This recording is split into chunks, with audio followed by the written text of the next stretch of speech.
সুপ্রিয় দর্শক, দেশ ও দেশের বাইরে বসে যে যেখানে বসে আমাদের আজকের এই প্রতিবেদনটি দেখতেছেন, আপনাদের সকলকে জানাই MB10 কৃষি কথা চ্যানেলের পক্ষ থেকে স্বাগতম। প্রিয় দর্শক, আজকে আমি চলে এসেছি পিরোজপুর জেলা কাউখালী থানার পূর্ব আমরাজুড়ি মিন্টু মোল্লার দুধের গরুর খামারে। আর আজকে আমরা মিন্টু মোল্লার কাছ থেকে জানবো ঘূর্ণিঝড় থেকে যে যারা খামারে রয়েছে তাদের যে প্রবলেম, এবং মিন্টু মোল্লাও ঠিক সেই প্রবলেমে ফেস করেছে সেই সম্বন্ধে। তো আর এই পুরো প্রতিবেদন জুড়ে আপনাদের সাথে থাকছি আমি মানিক বিশ্বাস, ক্যামেরা রয়েছে গৌরব বলি।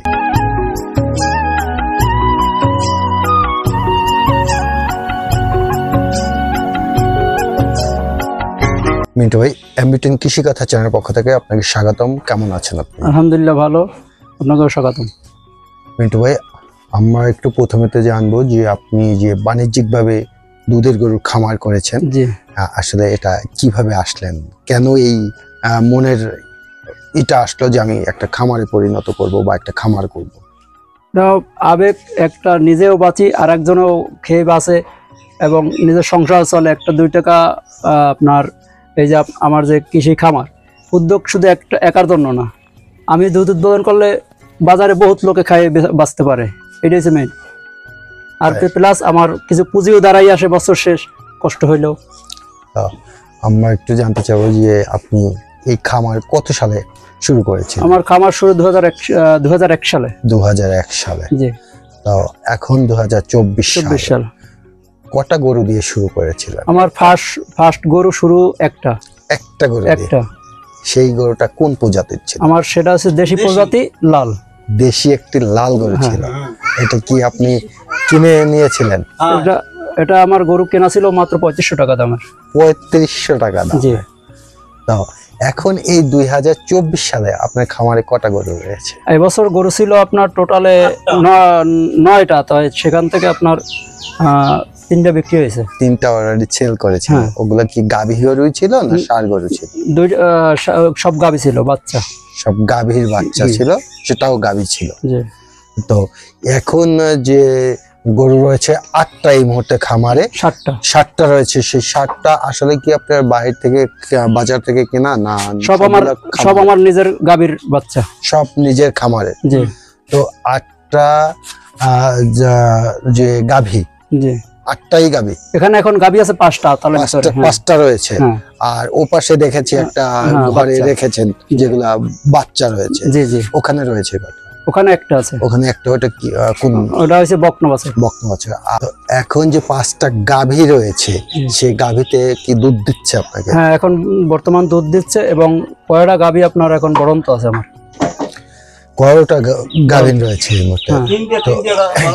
এই যে বন্যা গেল, এই বন্যা আপনার কি ধরনের সমস্যায় সম্মুখীন হইতে হয়েছে গরু নিয়ে? সমস্যা তো কোন দিক বাইরে হওয়ার মতো কোনো লাইন নেই আমার বাইরে থেকে, কারণ সামনে আমার একটা খাল আছে এবং পিছনে বের, কিন্তু কোন যে আশ্রয় কেন্দ্রে যাবো গরু নেওয়া, এইসব বড় গরু নেওয়া প্রচুর রিস্ক, কারণ একটা ঠ্যাং ভাঙে যাইতে পারে বা একটা বিপদ হইতে পারে। কিন্তু আতালেই আমার গরু ছিল, কিন্তু অনেক সমস্যায় সব আমার এই চতুর্পাশে পর্দা ছিল, পর্দা ছাড়িয়ে দিয়েছি। কিন্তু তারপর আমার হাউজের 1 বিঘা ছোয়া পানি ছিল, 1 বিঘা ছিল হাউস তলায়। সেটার ভিতরে কতটা পানি, কত ফুট পানি ঢুকছিল? সেটার ভিতরে প্রায় 1.5 ফুট, 1.5 ফুট পানি উঠছিল। 2 ফুটের মতো পানি ছিল সেটার ভিতরে। কত সময় আটকা ছিল ওখানে? সকাল 10টা থেকে বিকাল 5টা পর্যন্ত 1 নাগাদ পানি ছিল। তারপরে আপনার কমছে 5টার পরে, 9টার পরে আমার গরু শুইতে পারছে। 10টার পরে, মানে রাত 10টার পরে আমার গরু শুইতে পারছে। এতক্ষণ আমার লং টাইম আপনার ওই দাঁড়িয়েছিল। তো এই যে এত সময় পানি থাকার জন্য, মানে গাভীদের কোনো প্রবলেম হয়েছে কিনা? না, আমার গাভীর এখন পর্যন্ত কোনো, কিন্তু একটা বাচ্চা একটু প্রবলেম হয়েছে, ওই লাম্প স্কিনের একটা ধারণা নিছে, কিন্তু সেটাও এখন আল্লাহর রহমতে একটু চিকিৎসা ভালো হয়েছে, তাকে চিকিৎসা দেওয়া হয়েছে। তো গাভীদের দুধ বা অন্য কোনো ধরনের প্রবলেম, গাভীর ক্ষয়ক্ষতি, এ ধরনের দুধের কথা কই না, দুধের ক্ষয়ক্ষতি হয়েছে। আমার প্রথম দিনের যে দুধ, বন্যার যে রোববার সোমবার সকালে যে বন্যা হয়েছে, সেই বন্যার দুধ আমার প্রায় 18 লিটারের মতো দুধ সকালে নষ্ট হয়ে গেছে। মানে বন্যার দিন সকাল বেলা যে দুধটা ছিল, সোমবারের সোমবারে 18 লিটার দুধের মতো আমার নষ্ট হয়ে এই দুধটা নষ্ট হয়েছে। তাই তারপর থেকে প্রসেসটা নিলাম, তো এমনি কারেন্ট বন্ধ ছিল, সব দিকে লাইন বন্ধ, মিষ্টির কারখানায় পানি উঠছে, তাই এখান থেকে 2-3 দিন আপনার খানা কমাই দিছি, খাবার শুকনো খাবারটা শুধু দিছি, নাড়াটা খড়টা আর পানি জাতীয় খাবারটা কম দিছি, যাতে দুধটা আমার কম আসে। এই করা হয় না আমার। এখন বর্তমানে আমি আবার লিগ্যাল খাবার নিয়ে দিছি। এখন কি বিদ্যুৎ প্লাস যে গরুর গোছলের জন্য যে পানির প্রয়োজন সেগুলো কি সম্পূর্ণ এখন মেকআপ হয় না? মেকআপ হয় না, আমার মোটর তলায় গিয়েছে পানির মোটর, এই জন্য আমি গরু গোসল করাতে পারতাছি না, পানি দিতে একটু সমস্যা হইতে আছে। তো এখন কি গরুরা মানে আপনার যে গরু খামারে যে গরু রয়েছে তারা কি সুস্থ স্বাভাবিক? হ্যাঁ, আমার ইনশাআল্লাহ আমার গরু এখন সবগুলাই স্বাভাবিক সুস্থ আছে, সবগুলো সুস্থ রয়েছে।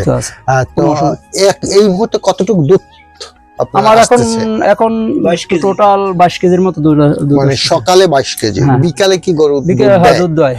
বিকালেও গরু দুধ দেয়? কতটুকু দেয়? বিকালে আপনার মিনিমাম 12-14 কেজি আসে, 12 থেকে 14, সকালে আসে 22। তো এই দুধটা আপনি কোথায় বাজারজাত করতেছেন? কাউখালী বাজার। কাউখালী বাজার কত করে রেট দিচ্ছে? আমার রেট হচ্ছে আপনার 60 টাকা, আর দিচ্ছে 50 টাকা।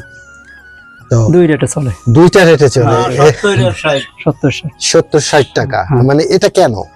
আপনার আমরা যার বাসায় পৌঁছে দিই, এদের রেটটা হচ্ছে 70 টাকা, আর ওই যে কারখানা যে দুধটা দেয় ওরা তো আমরা 12 মাস তারা নেয়, তার জন্য তাদের 60 টাকা দেয়।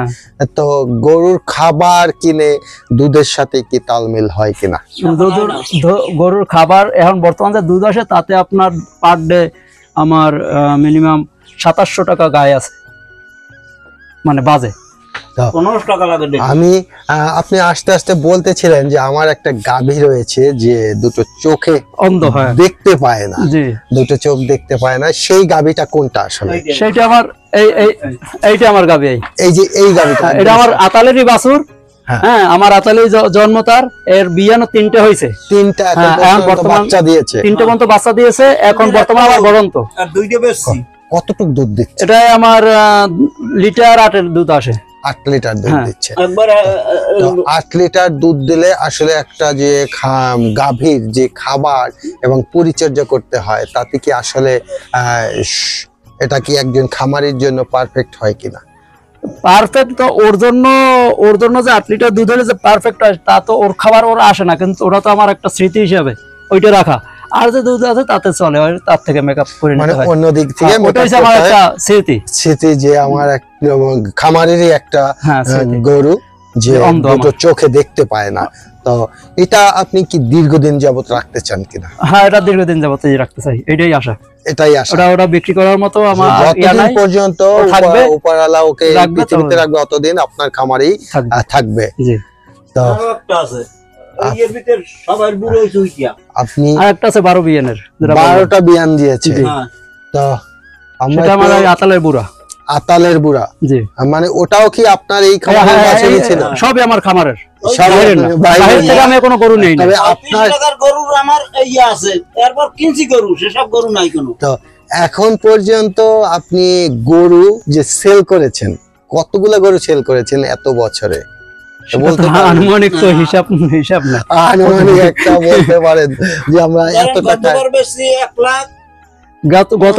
গতবার বিক্রি হয়েছে আপনার 3টা 4টা, আর এবার হয়েছে এখন পর্যন্ত 3টা। হ্যাঁ, এই প্রতি বছর দাম 2টা 3টা 4টা বিক্রি হয়, প্রতি বছর 2 3 4টা। তো মানে গতবার কত টাকার গরু বিক্রি করেছে? গতবার বিক্রি হয়েছে এক নাগাতে বিক্রি হয়েছে 1,70,000, তারপরে 2.5 লক্ষ টাকার মতো করে, 2.5 লক্ষ টাকা থেকে। আর প্রথম গরুটা কিনছিলেন কত টাকায়? 3500 টাকায়, মাত্র 3500 টাকায়। আর 1 বছর গরু বিক্রি করেছিলেন 2.5 লক্ষ টাকা। আসলে গরুর খামার করা কি একটা লাভজনক? হ্যাঁ, লাভজনক, কিন্তু এখন সেই লাভটা এখন বর্তমানে আমরা পাচ্ছি না। কারণ হয়েছে যে দুধের যে দাম কম প্লাস খাবারের যে দাম বেশি। 1 কেজি খড় কিনতে গেলে 65 টাকা লাগে, 1 কেজি ভুসি 55 টাকা, তো 1 কেজি দুধ বিক্রি হয় 60 টাকা। তো একটা গরু যে গরুটায় 10 লিটার আমার দুধ দেয়, ও গরুটার পিছনে আমার মিনিমাম 6 কেজি ভুসি লাগে একবারে। তাই ওর 6 কেজি ভুসি খাইলে আমার আসে প্রায় 400 টাকার মতো। 2 কেজি লাগে খড় এবং 2 কেজি ফিট। 2 কেজি ফিট, হ্যাঁ, 2 কেজি ফিটের দাম আপনার এখন বর্তমানে 100 টাকা, আর খড় 2 কেজি 130 টাকা। আর বুসি 6 কেজির দাম হয়েছে আপনার প্রায় 400 টাকা। তো একটা গরু 10 লিটার দুধ দেয় এবং না আনুষঙ্গিক নাড়া আছে, ঘাস আছে, কাঁচা ঘাস আছে, খড় আছে, এগুলো খাওয়াইতে গেলে মিনিমাম ধরেন একটা 10 লিটার গরু পাললে ওর যে খরচা হয় তা এখন বর্তমানে ওই হিসাবে খরচাটা কম হয়, মানে লাভটা কম হয় তুলনামূলকভাবে। আগে যেবার একটা লাভ ছিল, আগে খড় ছিল আপনার 40 টাকা 35 টাকা, বুসি ছিল আপনার বস্তা ছিল 1200 টাকা, সেই বুসির বস্তা এখন 2500 টাকা। তো আপনার এই খামারে আসলে সরকারি কি কোনো ডাক্তার বা সরকারি কোনো লোক যারা পশু হাসপাতাল রয়েছে বা পশু অধিদপ্তর রয়েছে, এরা কি আপনার খামারে আসে কিনা কখনো? না, এমনি আমার খামারে আসে, কিন্তু এই দুর্যোগকালীন সময় এখন পর্যন্ত আসে না। কিন্তু বিগত দিন আমার সঙ্গে তাদের সঙ্গে মোটামুটি একটা সম্পর্ক, আমিও তো পশু হাসপাতালে একজন কর্মী, এই জন্য আমার বাড়িতে আসে এবং এই আমরা যে কজন কর্মী সবার বাড়িতেই যায়, এলাকায় ঘোরে, মাঝে মাঝে ঔষধ দিয়ে যায় মাঝে মাঝে। হ্যাঁ, তা এই দুর্যোগকালীন অবস্থা এখন পর্যন্ত আসতে পারে না, যে কোনো ব্যস্ততা থাকতে পারে, এই যে দোষ দেবো তা না। তো দুর্যোগ যাওয়ার পরে এখন অবস্থান মানে মোটামুটি ফিরে এসেছে। তো এই মুহূর্তে শুধু আপনার গরুর জন্য পানির সমস্যা রয়েছে, শুধু মোটর, শুধু আপনার ব্যক্তিগত সমস্যা, যেটা মোটরটা আমি সারতে দিয়েছি, কিন্তু আজকে অথবা কালকে পাবো। তো আমরা আশা করি 2-1 দিনের ভিতরে আপনারা পেয়ে যান। আপনার গরুগুলোকে ভালো করে পরিষ্কার করেন, গোসল করান, আপনার গরুগুলো ভালো থাক। তো মিন্টু ভাই, আপনার মূল্যবান সময় অনেক নষ্ট করলাম। আপনি ভালো থাকবেন, সুস্থ থাকবেন এবং আপনার খামারের সব গরুগুলো ভালো থাক, আমাদের এটাই প্রত্যাশা। আর যেহেতু আপনি একজন খামারি, সেই হিসাবে আমি বলবো যে আপনার পাশে যে খামারগুলো রয়েছে সেগুলোর দিকে অবশ্যই খেয়াল রাখবেন এবং যারা নতুন উদ্যোক্তা আছে তাদেরকে অনুপ্রেরণা যোগাবেন, যে আসলে যেন আপনার মতো সবাই একজন ভালো খামারি হতে পারে। তো প্রিয় দর্শক, আজকের এই পর্যন্ত, দেখা হচ্ছে নতুন কোনো ভিডিওতে।